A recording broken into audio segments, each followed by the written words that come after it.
বন্ধুরা, আশা করি তোমরা সবাই ভালো আছো। আজকে তোমাদের সাথে আমি কয়েকটা বিষয় নিয়ে কথা বলবো, যেগুলো সত্যি অনেক গুরুত্বপূর্ণ আমাদের মানব জীবনের জন্য। তার মধ্যে প্রথম নম্বরে আছে দুঃখ। সুখটা সম্পূর্ণ আপেক্ষিক ব্যাপার। আমি সুখ নিয়ে কথা বলতে চাই না, কারণ সুখের সময়টুকুর হিসাব তুমি পৃথিবীর কোনো মেশিন দিয়ে রাখতে পারবে না। এই বুঝি এলো আর এই বুঝি পুড়িয়ে গেল, সুখটা এমনই। কিন্তু দুঃখগুলো সত্যি অসাধারণ অনুভূতি এনে দেয় জীবনে। জীবনের প্রতিটা পরতে পরতে দুঃখগুলো তোমাকে কাঁদাবে। কিন্তু বন্ধু, তুমি এগুলোকে স্কিপ করার কোনো সুযোগ নেই। এগুলোকে সঙ্গে নিয়েই তোমাকে চলতে হবে। আজকে আমি চেষ্টা করব দুটো কথা বলতে। যখন তোমার রাগ উঠবে, যখন তুমি দুঃখ পাবে, তখন তুমি কি করবে এবং কিভাবে তুমি নিজেকে সন্তুষ্ট করতে পারবে। নিজেকে তুষ্ট রাখাটাই পৃথিবীতে অনেক বড় একটা চ্যালেঞ্জ। আমরা প্রত্যেকেই জীবনে চলার পথে কোথাও না কোথাও কারো না কারো কাছ থেকে ব্যথা পেয়ে থাকি। কিছু ব্যথা আমরা মেনে নিতে পারি, কিছু ব্যথা মেনে নিতে পারি না। কিন্তু ওই সময়টা যে আমরা কেমন ফিল করি, সেই ব্যথাটা কাউকে বোঝানো সম্ভব হয় না। কারণ কাছের মানুষগুলোর কাছ থেকেই মানুষ সবসময় সবচেয়ে বেশি ব্যথা পায়, যে ব্যথাটা কখনো কারোর সাথে শেয়ার করা যায় না, যেটা থেকে একজন মানুষ ধীরে ধীরে ধ্বংসের দিকে চলে যেতে পারে। আজকে আমি কথা বলার চেষ্টা করব কীভাবে আমরা ওই সময়টাকে ওভারকাম করতে পারি, এই সমস্যা থেকে কীভাবে আমরা মুক্তি পেতে পারি, এই বিষয়ে একটু কিছু বলার চেষ্টা করব। আশা করি তোমরা আমার সাথেই থাকবে। হ্যাঁ বন্ধুরা, যা বলছিলাম, মনে করো তুমি তোমার সংসারের জন্য, মা বাবার জন্য, ভাই বোনের জন্য, যতজন ফ্যামিলি সদস্য আছে তোমার, সবার জন্য অনেক কিছু করতেছো, নিজের সর্বস্ব দিয়ে চেষ্টা করতেছো। তারপরেও তোমার ফ্যামিলির লোকজন সেভাবে তোমার গ্রহণযোগ্যতা দিচ্ছে না, সেভাবে তোমার অ্যাকসেপ্টনেস না হয়ে উঠতেছে না ফ্যামিলিতে। এটা অনেক বড় একটা সমস্যা এখনকার দিনে। সেটা হচ্ছে যখন তোমাকে কেউ দুঃখ দেবে, এমন কিছু কথা বলে বসবে যেগুলোতে তুমি খুব বেশি আপসেট হয়ে যাও, খুব বেশি ডিপ্রেসড ফিল করো এবং খুব বেশি কষ্ট পাও। তখন তুমি কি করবে? তোমার করণীয়টা কি? তোমার উচিত হবে বিচক্ষণতার সাথে সেই কষ্টের সময়টুকু পার করা। তোমাকে হতাশ হলে চলবে না, তুমি ভেঙে পড়লে চলবে না, কারণ আমরা সবাই জানি আঁধার পেরোলেই সকালের আভা উকি দেয়। তোমার জীবনে চলার পথে যদি সত্যিই তোমাকে কেউ কষ্ট দিয়েই ফেলে, একজন হৃদয়বান মানুষ হিসাবে তোমার উচিত হবে তাকে ক্ষমা করে দেওয়া। মুসলমান হিসাবে, একজন আদর্শবান মানুষ হিসাবে তোমার উচিত হবে চুপ থাকা।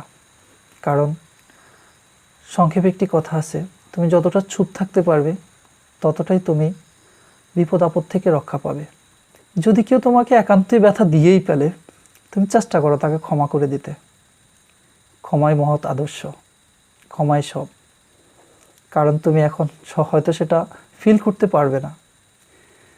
রাগের বশে তুমি এমন কিছু করে বসবে যাতে করে তার চেয়ে 5 থেকে 7 গুণ বেশি ক্ষতি হয়ে যাবে। সুতরাং কখনো রাগ করো না। রাগ মানুষকে ধ্বংসই করে। তুমি কি দেখেছো কখনো কোনো মানুষ পৃথিবীতে রাগ করে আজ পর্যন্ত সুখী হতে পেরেছে? রাগের বশে একটা মানুষ কি করে সেটা যখন রাগ কমে তখনই বোঝা যায়। অনেকেই আছে হাতের দামি ফোনটাকে ছুঁড়ে ফেলে ভেঙে ফেলে। এতে করে ক্ষতিটা কার হলো? তোমারই কষ্ট অর্জিত টাকায় তুমি ফোন কিনেছো। রাগ করে ফোনটা যে ভাঙলে, সেটা তো আবার তোমাকেই কিনতে হবে, কেউ তোমাকে কিনে দেবে না। আর রাগ থেকে উত্তরণের জন্য সবচেয়ে উত্তম মানসিকতা হচ্ছে তোমাকে সবসময় পজিটিভ চিন্তা করতে হবে। সব বিষয়কে তুমি নেগেটিভভাবে নিও না, এটা তোমার জন্য ক্ষতির কারণ হয়ে দাঁড়াবে। বন্ধু, তুমি যদি ভাবো তোমার চিন্তাই পৃথিবীতে একমাত্র চিন্তা, তুমিই সঠিক এবং তুমি চিরন্তন সত্য, ব্যাপারটা কিন্তু তা নয়। পৃথিবীতে এমন অনেক বিষয় আছে, পৃথিবীতে এমন অনেক বিষয় আছে যেটা তুমি আমি কেউ এগুলোকে যুক্তি দ্বারা খণ্ডন করতে পারবো না। অনাকাঙ্ক্ষিতভাবে অনেক সময় অনেক কিছু আমাদেরকে মেনে নিতে হয়, এবং মেনে নিতেই হবে। এটাই জীবনের ধর্ম। কিভাবে তুমি তোমার প্রাপ্তিটাকে সীমাবদ্ধ রাখবে? বাস্তব জীবনে আমাদের চলার পথে আমাদের চাওয়া পাওয়াটা অনেক বিশাল, কিন্তু আসলে আমাদের উচিত আমাদের এই প্রাপ্তির সীমানাটাকে খুব নিকটতম জায়গায় সীমাবদ্ধ রাখা। আসলে আমাদের উচিত আমাদের চাওয়াগুলোকে খুব ছোট করা। তুমি তোমার চাওয়াগুলোকে যত ছোট করতে পারবে, অল্পতেই যদি তুমি তুষ্ট হতে পারো, এটা সত্যি তোমার জন্য অনেক বড় সুখের সংবাদ। এর চেয়ে সুখকর সংবাদ পৃথিবীতে আর কিছুই হতে পারে না, যে তুমি অল্পতেই তুষ্ট। তুমি ভাবতে পারো যে একজন সাধারণ দিনমজুর, তার ইনকাম কত, সে কত টাকা রোজগার করে? খুব জোর এক সপ্তাহে সে 3,000 টাকা ইনকাম করতে পারে। যদি সে অল্পতেই তুষ্ট থাকতে পারে, তার ফ্যামিলির ভরণ পোষণ সব কিছু দিয়ে নিজেকে খুব সুন্দর পরিপাটি করে সাজিয়ে রাখতে পারে, তুমি আমি কেন পারবো না?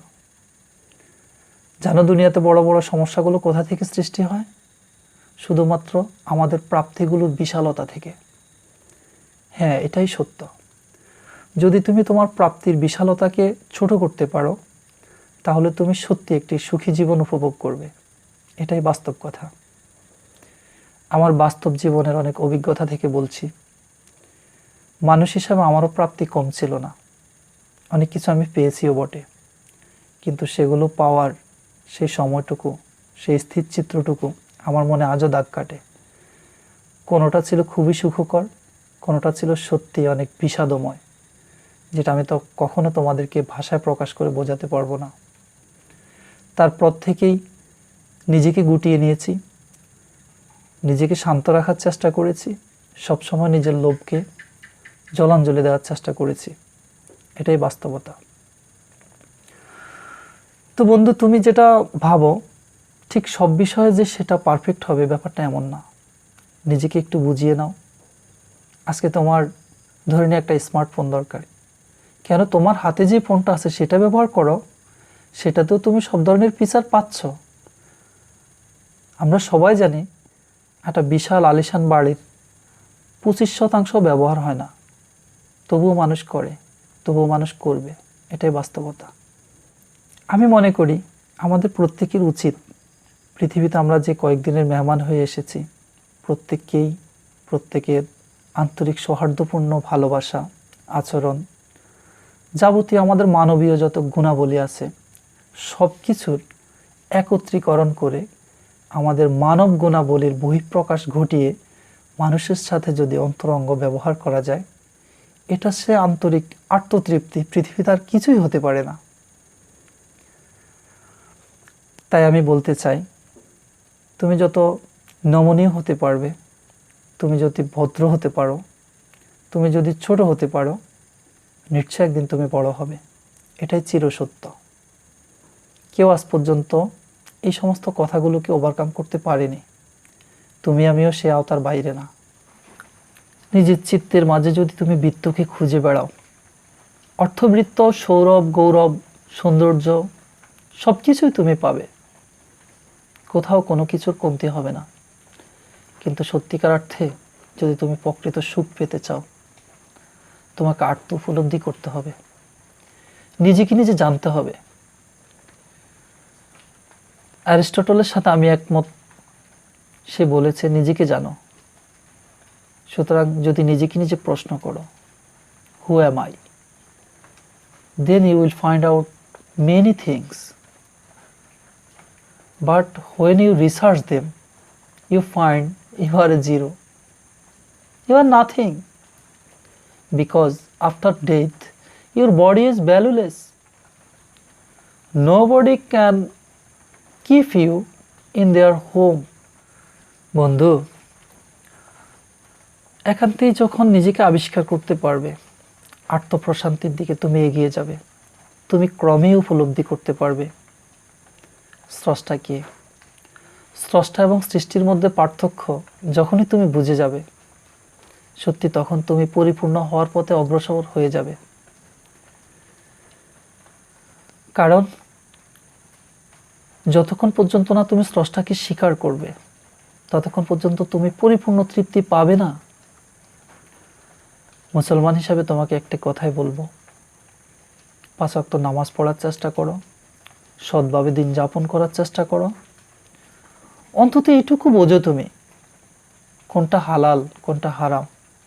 আর যখনই তুমি বুঝে যাবে হারাম এবং হালালের পার্থক্য কোথায়, তখন সত্যি আর তোমাকে পেছনে ফিরে তাকাতে হবে না। তুমি সুন্দর একটা জীবন উপভোগ করতে পারবে। সব কিছুতেই, সব ক্ষেত্রেই তুমি দেখবে প্রশান্তিতে তুমি ভরে গেছো।